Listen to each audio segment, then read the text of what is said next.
Hey mama, I'm Trish, and I need to tell you something that might tick off some people in the birth world. Birth doesn't have to be terrifying. It just needs to stop being a stinking mystery. After 16 years as a labor and delivery nurse, catching over 1,000 babies and birthing 6 of my own, I got fed up watching scared, unprepared moms walk into delivery rooms. So I created the birth education I wish every mama had. Real talk from someone who's been on both sides of that delivery room door. Right now, I'm giving you everything: my 3 signature birth courses, monthly support calls, my brand new birth pod class, and 30 days free in our mama membership. Plus, I'm shipping you my labor birth comb absolutely free. This little tool is a game changer for natural pain relief during contractions. That's over $4,300 worth of birth education, plus a physical tool delivered to your door. Your body was made for this, mama, but you need to know your options. Get the Calm Birth Bundle at labornursemama.com/calm, C-A-L-M, because confident mamas have better births. You get a 14-day money-back guarantee, lifetime access, and it's available right now inside our app. Stop letting birth be a mystery. Get educated, get empowered, get the bundle, and get your birth comb free.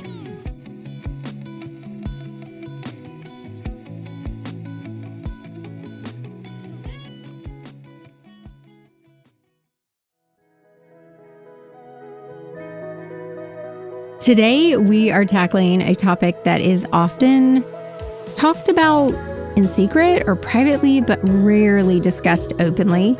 What no one tells you about navigating postpartum emotions. So if you're pregnant, newly postpartum, or even a mama who is a veteran reflecting on your postpartum experience, this episode is for you. We're going to uncover some big feelings, the baby blues, anxiety, rage, PTSD, and more. And some of that can really catch you off guard after you have a baby. And trust me, it's okay if you're not feeling all the ooey gooey feelings right away. So today, joining me is Meredith Waymire. She's an occupational therapist and founder of Self-Care OT. She is passionate about filling the gaps in maternal care. So we are going to be chatting about building your support village, setting boundaries, and this conversation is packed with wisdom that you don't want to miss. Hello, everyone. I am so ready to talk about today's topic. If you guys have been hanging out with me, then you know that something crazy surprising has come along in my business and in my life, and that is this new obsession with postpartum because of our postpartum membership. So today's guest is Meredith Waymire, and she has a business called Self-Care. Is it Self-Care? Self-Care PLC. I just switched to the P. Oh, geez. But I'm an occupational therapist, so Self-Care OT is like my Instagram title and my kind of catchy title. Okay, so there you have it. I knew it was self-care, which is a hugely important topic for mamas. And so I'm so excited that we have her on here today because we're going to be talking about something that you may not be focused on right now, especially if you're pregnant, because you are thinking about birth and you're thinking about labor. And I know it because I hang out with you guys all the time. But I want you right now to grab a piece of paper, sit down, get a glass of tea, get your raspberry tea, get your date bar, whatever it is you're doing to prep for birth. And I want you to pay attention to what we're talking about, because today we're going to be talking about navigating your postpartum emotions. And girl, they are big emotions. So welcome, Meredith. Will you tell everyone who you are, what you do, how you landed on what you're doing? Yes, I am an occupational therapist, and I have a perinatal and maternal occupational therapy practice in Chicago, Illinois. I want to give a little background about what occupational therapy is, because we're like a little known branch of healthcare that it's often misunderstood. I like to call us the original life therapist, because an occupation is anything that you do that takes up time and is meaningful to you. Basically everything that you do and all the million mom tasks that you do are occupations. An occupational therapist, we are healthcare practitioners that have training in physical, psychological, and emotional rehabilitation. And my background before moving into maternal health was in working with clients with neurological diagnosis and chronic pain. And I went through a really difficult pregnancy, postpartum, and transition into motherhood in 2020, and saw that there was a bunch of gaps in healthcare for maternal care, and realized that as an occupational therapist, I would be uniquely suited to help fill some of those gaps. So I started Self Care, now PLLC, and am really passionate about working with new moms and helping them with the transition into motherhood. I love that. So, I obviously, as a nurse, am familiar with OT, and I think it's interesting that you've transitioned into this niche because it's so important. It really is so important.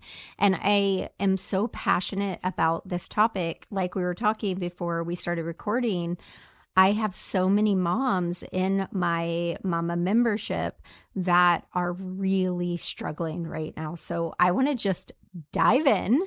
And I know that you probably have an even bigger story as to why navigating postpartum emotions is near and dear to your heart. So as we talk about this, I'd love for you to share that as well.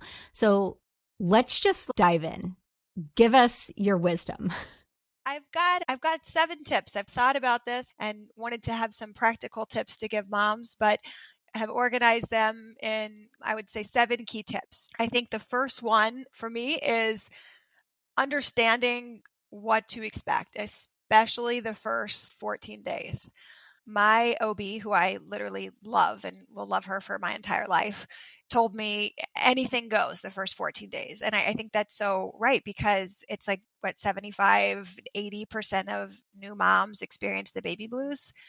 And I feel like when you hear baby blues, at least for me, I didn't really understand what that meant. And it's not just blues or depression, it can be irritability, mood changes, anger, insomnia, fear, hypervigilance. All of those things can be incorporated into the baby blues, right? And knowing that that is normal and that happens to a lot of people, I think is very important. And I feel like it's difficult for moms to talk about that and experience that, because there's also this feeling of, I should be so happy my baby's born and he's normal and healthy and everything's fine. And I feel like in some ways we don't even allow ourselves to experience the negative emotions because we're so focused on trying to have the positive emotions. But I think there's space for both of those things. There's space for having the joy, of course, that comes with the newborn baby, but also honoring the other feelings that come up. And I think that's so wise because so many times all we see is the ooey gooey, the pictures of this mom, and she's got this look of adoration for her newborn, and oh, I'm so in love. You don't see the picture of, I don't want to hold that baby, this disconnect, this feeling of, you interrupted everything. Like, you are keeping me up all night. You just pooped all over me. Like, I tell my girls all the time, like, if anyone came to visit you into your space, into your safe space, because our home really is, if we're sick, if we're stressed, if we're having a bad day at work, we want to go home. And now our home is not what it was. Our home has a little screaming baby. We don't get sleep. We're not getting rest. Our butt is swollen. All these things are going on. And if anyone else invaded our space, we would have all, like you said, a range of emotions. But we're told that we're only going to have the one, which is, oh, it's amazing. But it's not always amazing, and it's okay. I love that you're saying that. Yes.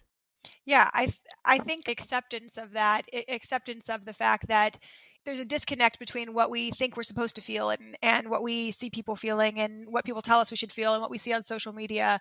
But if your baby comes out and you don't have this intense magical moment, that's okay.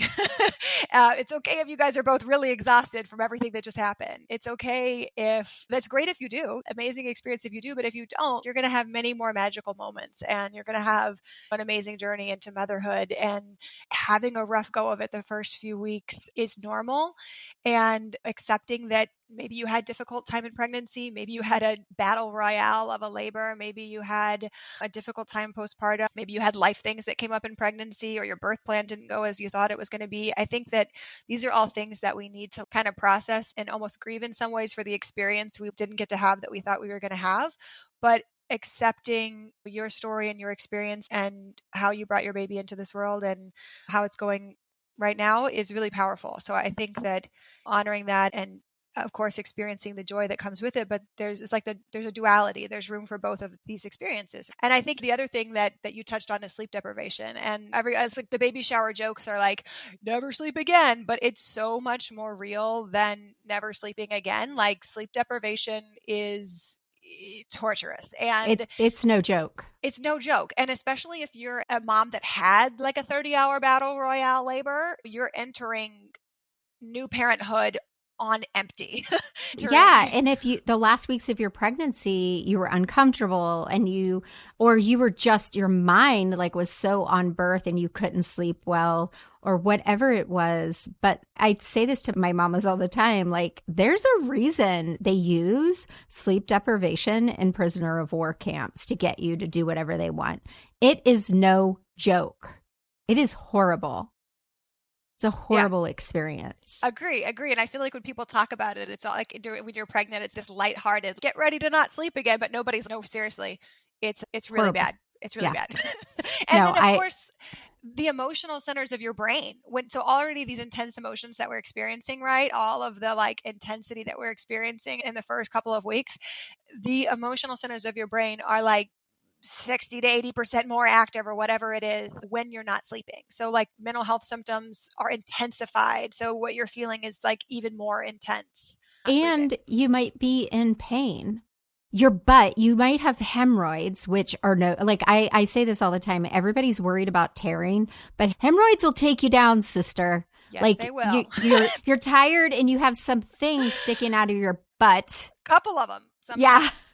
No, I always joke I joke, but I don't joke. So I had my oldest son when I was a teenager, and I will never forget this moment. And if you guys haven't seen, I have a reel. I don't know when this is going to air, but I have a reel right now, and bless my doula's heart. I have two team doulas, but Taylor is like game for anything I'm ready to do. Like I text her and I said, Taylor, I heard this sound that's trending for newborns, where newborns have a blowout poopy diaper. And I was like, it sounds like gas. Will you help me with a reel? And so I had her do this epidural reel where I'm pretending I'm the labor nurse. I'm going to roll her to her side and she has gas.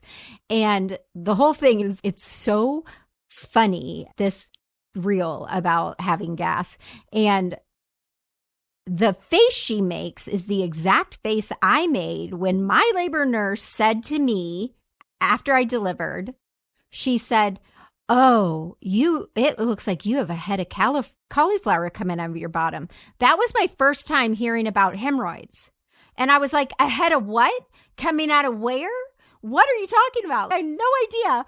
No one prepared me for hemorrhoids. And that was the worst part of my recovery. So painful. So painful. I'm with you. And I think the physical thing, I am a woman and I'm a healthcare professional, and I had no idea what to expect postpartum. I thought that, I guess I had a rough pregnancy for lots of different reasons, and lots of physical things happened in my pregnancy. But I was like, okay, it's 9 months. I can get through 9 months. It's fine. And then I was like, I had no plans or no thoughts as to what was going to happen next. And so I think just like knowing that you're still going to be pregnant for 3 months, and that's like another extension of the pregnancy, going in with that mindset is huge. And then my pelvic health PT friend was like, give yourself a year. And I was like, I'm sorry, a what? A year? Give myself a year to feel normal, little knowing that like normal actually doesn't ever exist again. It's just a new normal. So like having this expectation that it's going to take some time to stabilize. I won't even say recover, but stabilize, especially if you're a nursing mama, because the hormones with breastfeeding just continue, right? So it's going to take a long time to feel stable. And I think knowing that ahead of time, not to scare women, but also just to prepare them, because I was like, just ready to be done. And so, oh, I can't wait for this baby to come out. I'm ready to be done. But you're not done. You're just entering another phase. It's like round 2. It's like the marathon that you didn't know you were training for. Now you're in a triathlon and you didn't know. You thought you were done. Yeah, you just got done with the run part and now you dove into the water to do the swim part. Yeah, and you weren't prepared. You don't even know how to swim because nobody told you that there was going to be swimming. Yeah. No, I love that. And I love that you said that even for you having this difficult pregnancy, of course you weren't thinking about the postpartum because you were trying to get through the pregnancy. And at the end of the pregnancy was the birth. And so that's one thing my team and I, because like I said, this postpartum aspect of my business, I'm a labor nurse. We do not do postpartum. Labor nurses, if I get floated to postpartum, it's not my favorite thing in the world. Like I keep you for 2 hours, I pass you to postpartum nurse. That's my postpartum, besides my own postpartum experience, which you and I both know no one talks about. So I navigated that on my own. And I didn't know a lot of the things I went through were common until I've had my own postpartum membership. And so this has been a real doozy for us because we're like, how do we tell these mamas you need our membership without scaring the living shit out of them? Yeah. I think that's why no one talks about it, because it's like, you don't want to scare you, but it's also like you want to prepare so that you at least have an understanding of what to expect. Because it's like, it's so isolating to feel like you're the only one struggling with this. There's like tight-lipped phenomenon where moms don't talk about it because they're like, no, I can do it too. See, I can do it too. I'm I can post this picture that makes it look like I'm doing it well, just like you did. I'm not going to post the real picture. So I called myself a train wreck, and I was like very vocal about it. And I think that's one of like my gifts to the world is I just live out loud. And so I went to work and I was like, this is what's happening. Why didn't you guys talk about this? Because I think it gives permission for other mothers to do the same. When you talk about your hemorrhoids looking like a head of cauliflower, that gives women permission to say, hey, me too. And it was really painful. And I couldn't sit straight, and it made holding my baby a challenge, and it was hard to deal with. There's no hemorrhoid side-lying pictures on social media. Hi. Yes, fun. Okay, so now that we have spent a lot of time on number one. Number 2. What is number 2? Because I'm dying to know when to get help, what to get help for, and where to get it. The general rule of thumb is that these intense emotions last for 2 weeks, because that corresponds to the huge like hormonal and emotional shift that's happening. When do you get help and how do you get it? I would say if your symptoms are intense, even in the first 2 weeks, talk to your doctor. If they continue after the first 2 weeks, talk to your doctor. If they're mild or moderate and they're still present after the first 2 weeks, just talk to your doctor. Have an open line of communication with your doctor for what you're experiencing. Depression is routinely screened for, right? But I think that's just like tip of the iceberg. And in my opinion, a lot of the screeners miss the other common conditions that are present. Yeah. So depression is one thing, but I think anxiety is as big, if not bigger. OCD, PTSD, which I love talking about, and rage, which I love talking about, because these are things that that nobody talks about, but they're also incredibly common, and you can experience them. Paranoia, yes, the hypervigilance. These are like the common ones. And then of course there's like some of the more serious but more uncommon ones, like having a bipolar episode for the first time or postpartum psychosis, where they're more rare, but they do happen, and you need to know what to look for and when to get treatment, right? Yeah. And don't let these screeners blow you off. I think that's what I find with my mamas. A lot of times they are sharing, they're taking baby steps to share when they're getting screened. And the people doing the screening are not adequately trained. And so they're saying things in response like, oh, that's so normal. That's normal. And just missing it.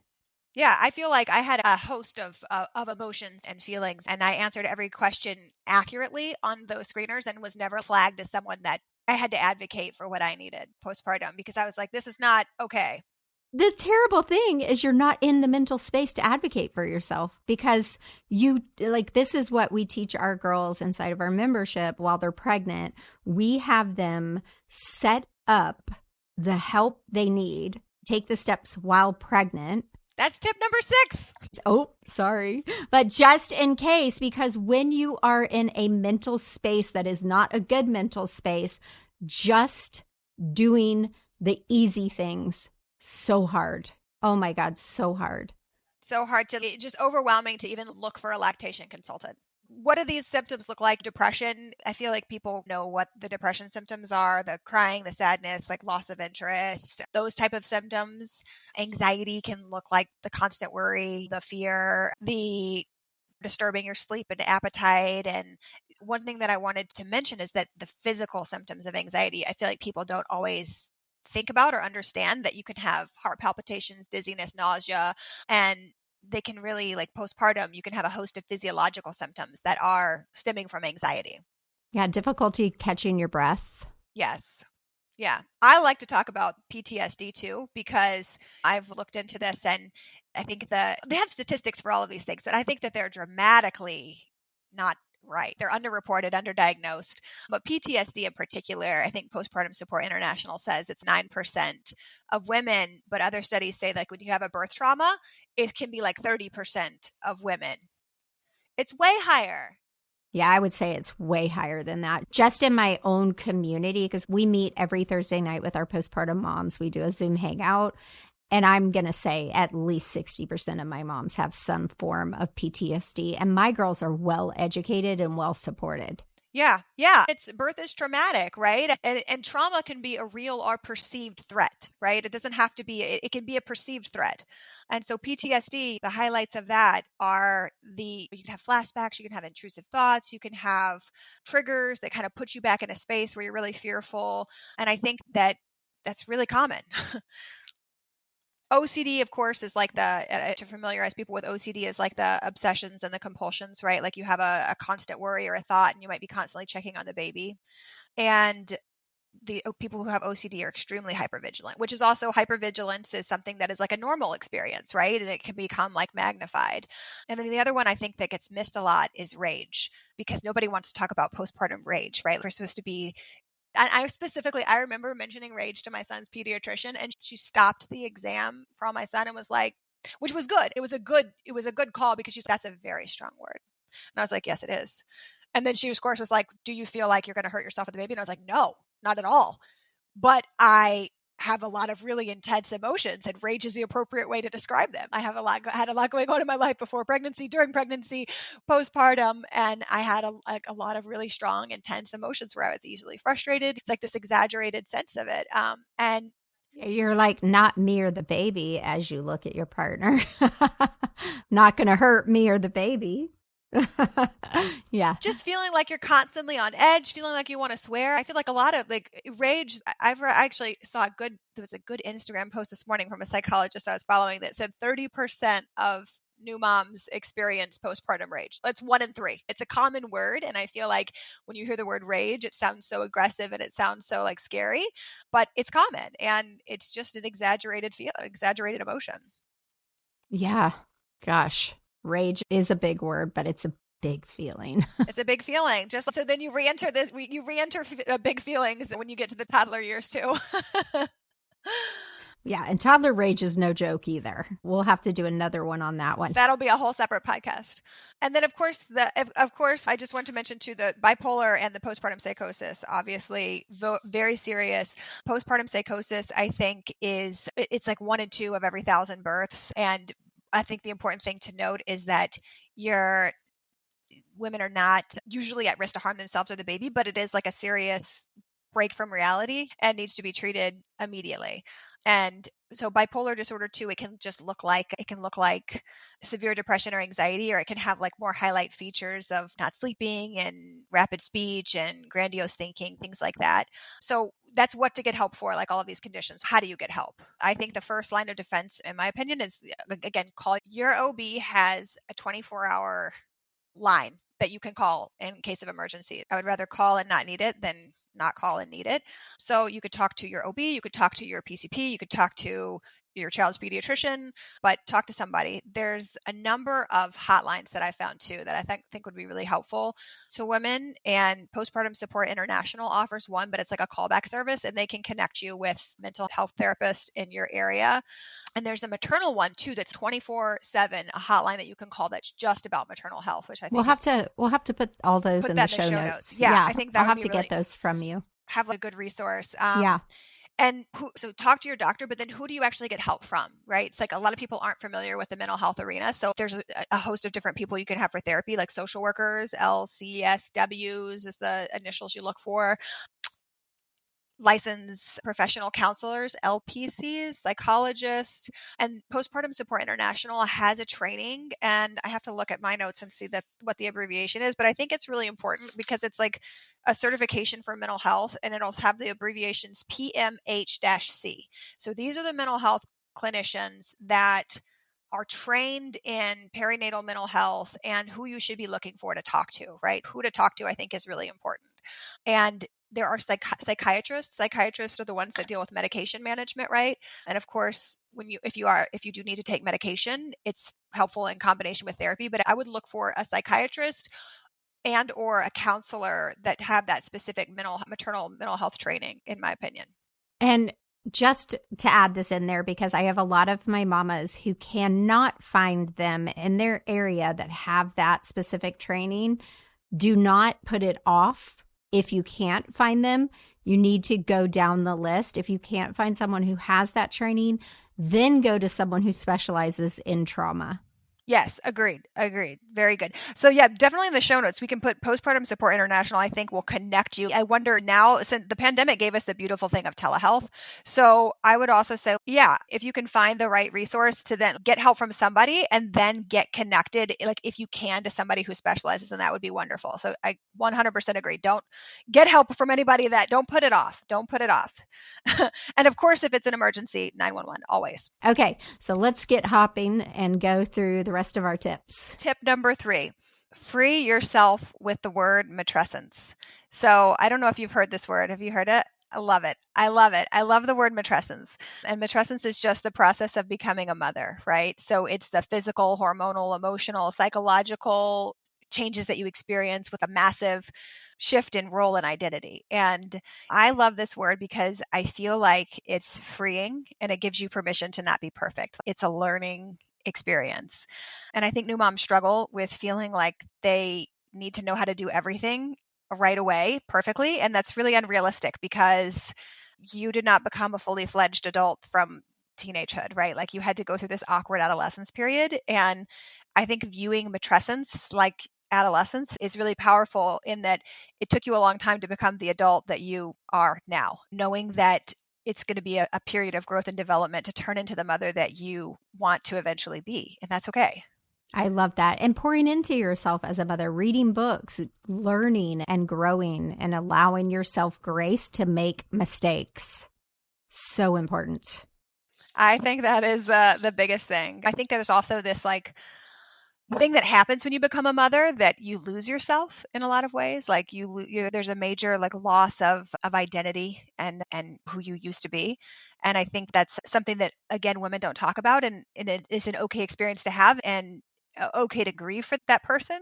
But knowing that with that comes the opportunity to rebuild your life, and that the person that you used to be is always going to be a part of you, and you're actually going to end up becoming somebody greater than who that was. So I feel like a lot of people talk about this profound sense of like loss, like the old Meredith, the old Trish, like that old person doesn't exist anymore, but they're a part of you. Yeah, I love that so much. Okay, let's keep chopping. Keep chomping. They get shorter. I think the first two were the long important ones. Tip number 4, focus on yourself, right? So know that your well-being is intimately linked to your babies and your partners if you have one and the rest of your families, and that women are already spending so much of their time and energy and attention on their babies. And I feel like it's difficult for people to focus on themselves, but the oxygen mask has never been more relevant, right? You can't keep going and going and going and going and take care of your baby if you're not also taking care of yourself. So I think that you're actually doing a huge disservice to your baby and your family if you don't take care of yourself. I love that. Self-care is, I tell the girls all the time, that's something I am very regretful about because I got divorced in 2019. I was married from the time I was a child. I have 7 children. I don't know if you know that. And I remember my therapist saying, I want you to picture yourself a year from now and you're at peace and you're doing something you love. What is that? I could not picture it for the life of me because everything I did was wrapped around either work or my children. And I started this class called Boundaries, and I started practicing self-care. And I remember asking my therapist, is it okay for me to tell the kids I'm going to watch a movie by myself in my room? I really didn't do anything for me. And so I really encourage you guys, and I encourage my mommies in my group, practice that from the beginning, even if it looks like, okay, here's the baby, pass the baby to someone, the baby's gonna be fine right from the get-go, and take 15 minutes, take a cup of tea, take a journal, go sit outside, write down 10 things you're grateful for, listen to the birds, listen to a song, do something you love. Exactly. And I think the reason I titled my business Self Care is it's like you have to relearn how to take care of yourself. You really do. You have to relearn how to care for yourself now with this huge change in role and responsibility. And so, one strategy that I've found and that I continue to use is that focusing on moments for yourself. So, instead of you might have pre-baby enjoyed going to the gym for an hour and then getting a massage and then taking a bath and then doing all of these things. But if you can find moments for yourself in the chaos, in the day where it's truly just about you, even if it's 5 minutes, even if it's 15 minutes, but really immerse yourself in doing what it is that you need. And knowing, I think that self care is a constant reevaluation when you're a mother of knowing, what do I need in this moment? Do I need a contact nap on with my baby right now, or do I need to get up and go take a walk and pass the baby off? Do I need a shower? What is the most important thing that I need right now? And allowing yourself to have that. Yeah, and also freeing yourself from that guilt when you do things from yourself or for yourself. It's okay. It's okay to invest in you. It's okay, and it's not going to damage your child. It's going to benefit your child. Okay, let's move on. Yes, agree. Okay. Tip number 5, prepare for other people's emotional reactions to your baby and your experience. I think this is a big one because people are weird about babies. Families are weird about babies. People are weird about life transitions and life events, and other people are going to have these intense emotional reactions to your experience. And being part of a family and having friendships is a really dynamic experience. But when you're in this different, having a baby is something completely different. You're in an altered state of being. I think that setting boundaries and focusing on, like, knowing that it's okay to focus on what you need and what the baby needs is the number one priority.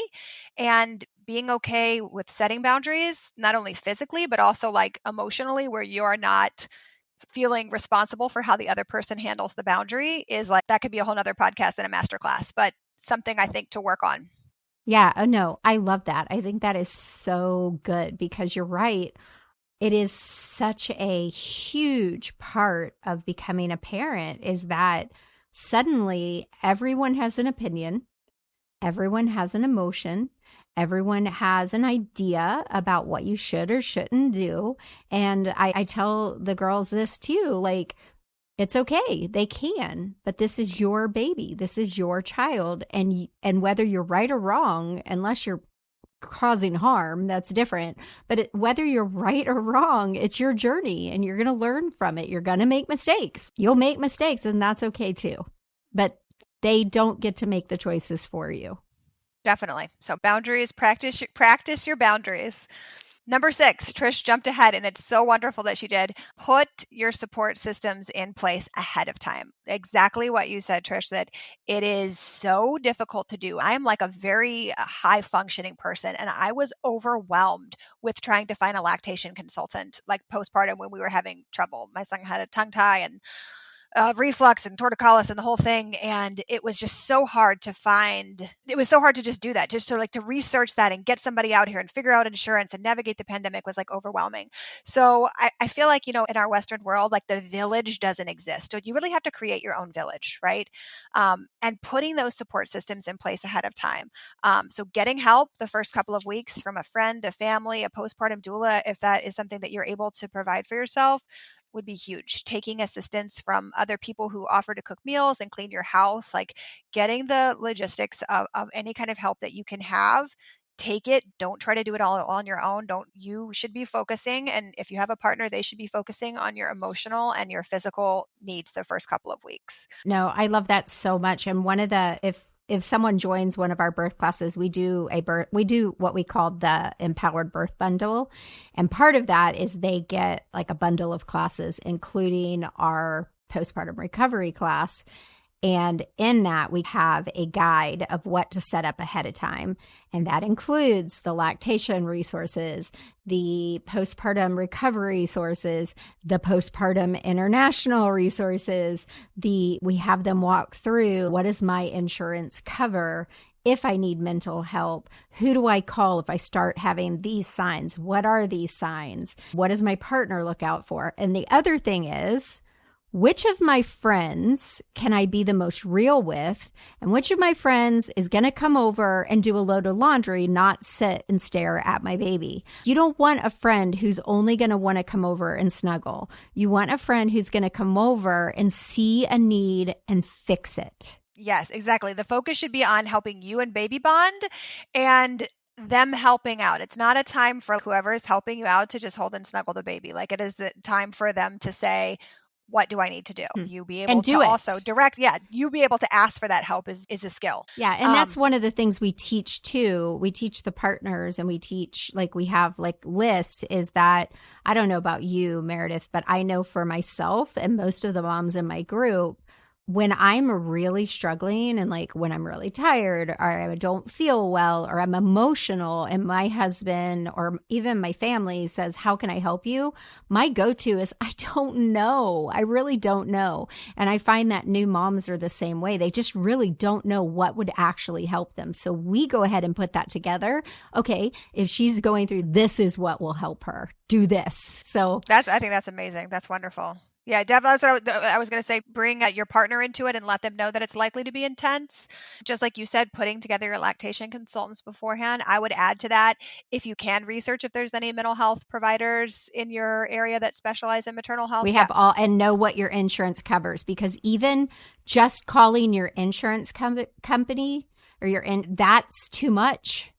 You won't do it. You won't take those steps. Yeah. So no, you won't. How can you do that? You're in survival mode. So you can't really go past the basic needs. And I'm going to add pelvic floor PT to that list. Pelvic floor PT. I think every woman, this should be a routine part of postnatal care.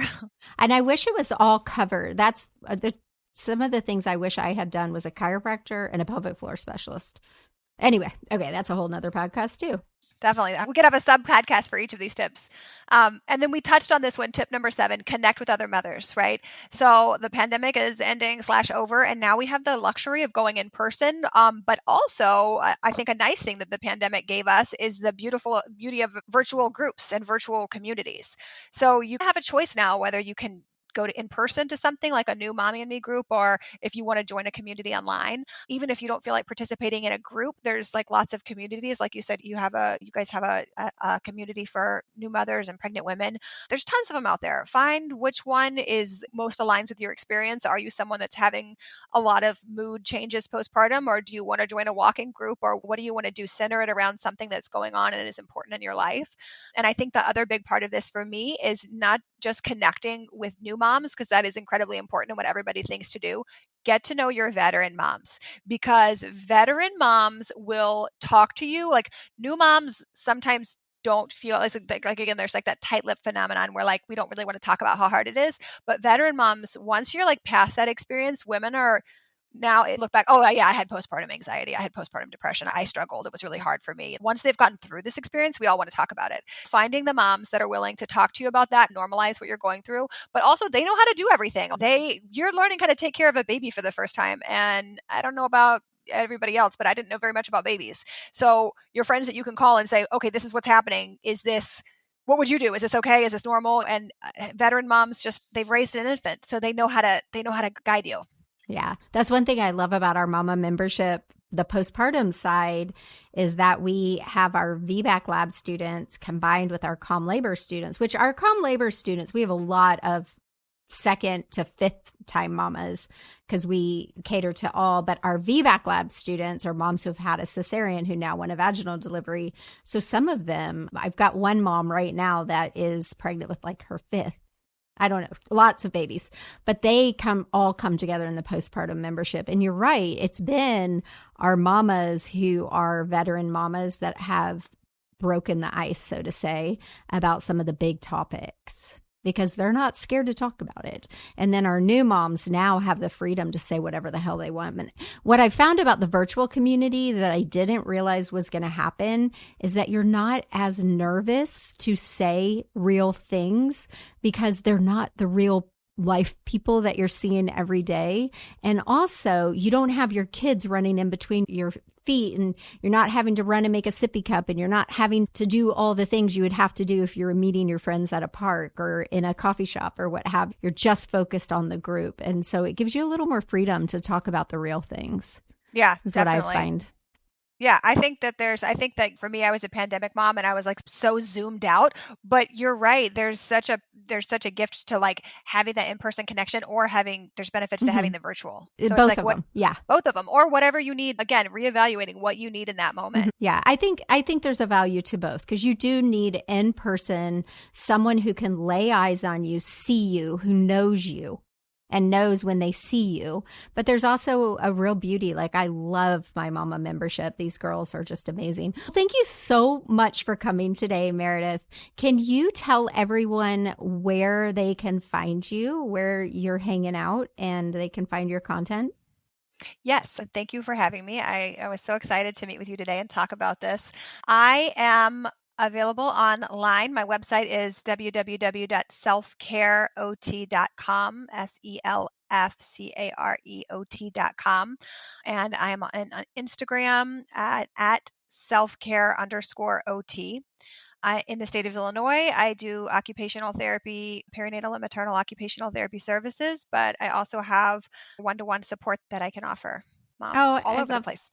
I love it. Thank you so much for coming today, and you have an amazing day. Thanks, Trish.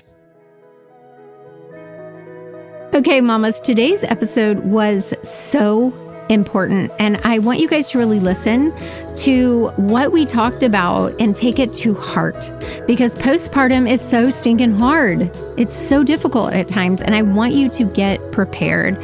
As always, hit subscribe, leave a review, and if you want more support, join us inside of Calm Mama Society.